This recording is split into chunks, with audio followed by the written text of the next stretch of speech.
At this time, we're going to hear from Becki Gray, who is the Vice President for Outreach for the John Locke Foundation. Now, that organization, through her, provides information, consultation, and publications to elected officials, government staff, and other decision makers involved in the state public policy process. She also writes a monthly column for Carolina Journal. She's a regular panelist on North Carolina Spin and appears on Capitol Tonight. She offers political commentary on WTSB twice a week, and Becki frequently speaks to civic and political groups across North Carolina. She was in the inaugural class of the E.A. Morris Fellowship for Emerging Leaders and serves on the Board of Trustees at the North Carolina Museum of Art. Let's welcome Becki Gray.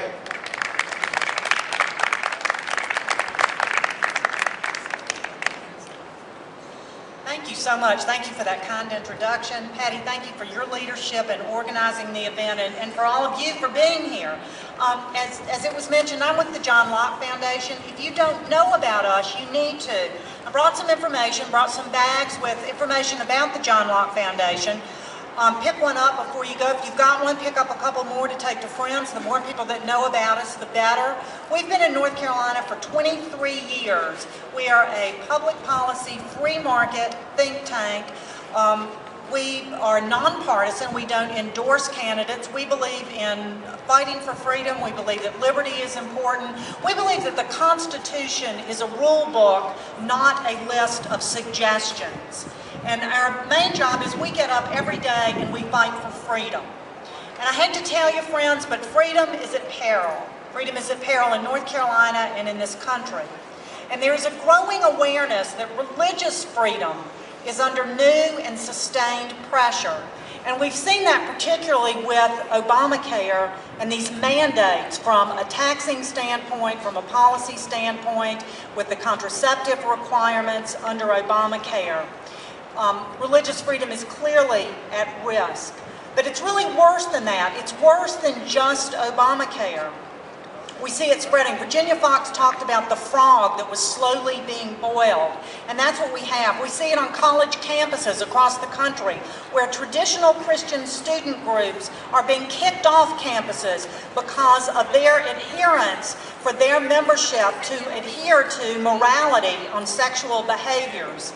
In Washington State and Illinois, pharmacists, against their will, are being forced to dispense the morning after pill.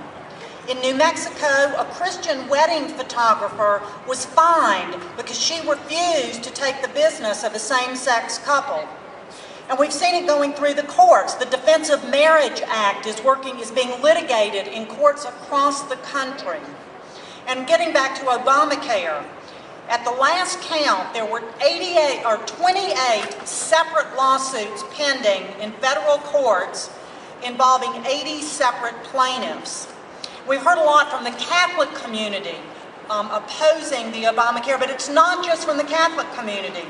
A number of evangelical Protestant institutions, as well as Jewish, Mormon, and Muslim leaders, are coming together in opposition to Obamacare.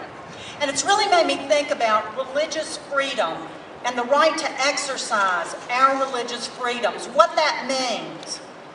Religious freedom is an individual freedom, and we can't separate that from who we are. Our faith is part of who we are. It is the fabric of us as very human beings. I don't know whether you noticed or not, but in the presidential debate, as well as the debate between the gubernatorial candidates, moderators asked, tell me about your faith. How does that influence you? How much of a part of your life is that?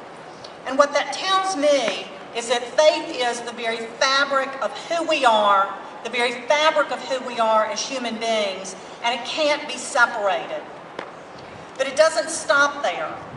All of us have our own relationship with our own faith, and no action of man can come between another man and his faith, and government certainly cannot. But it's even more than that.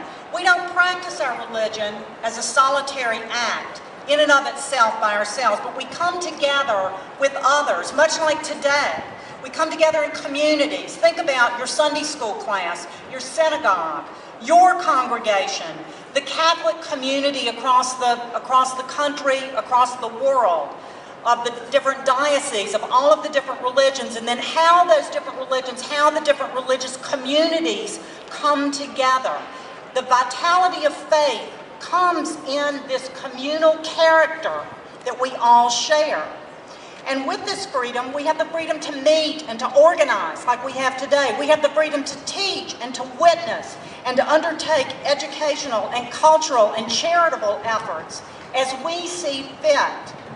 Faith communities are as natural and as organic as families are. And faith communities are the civil society that this country was founded on. Now, the power of government is the creature, not the creator, of this religious freedom and our other rights. It has no jurisdiction over belief. It has no power over faith. Individuals of faith joined in communities of faith, forming a civil society together with the many faiths of all of those communities, are what own this country.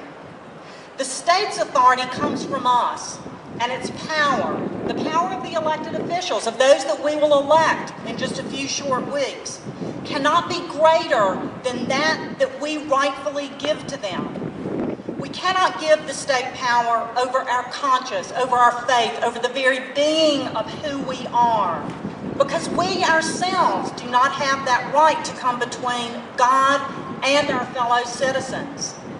So the sooner that our elected officials remember these foundational truths, the sooner that we will begin to realize that we will come back to the real religious freedoms that this country was built on.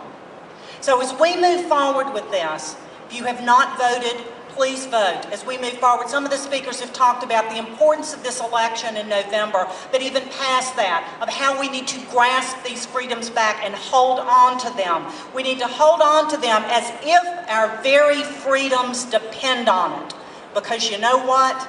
They do. Thank you so much. God bless you. God bless the United States.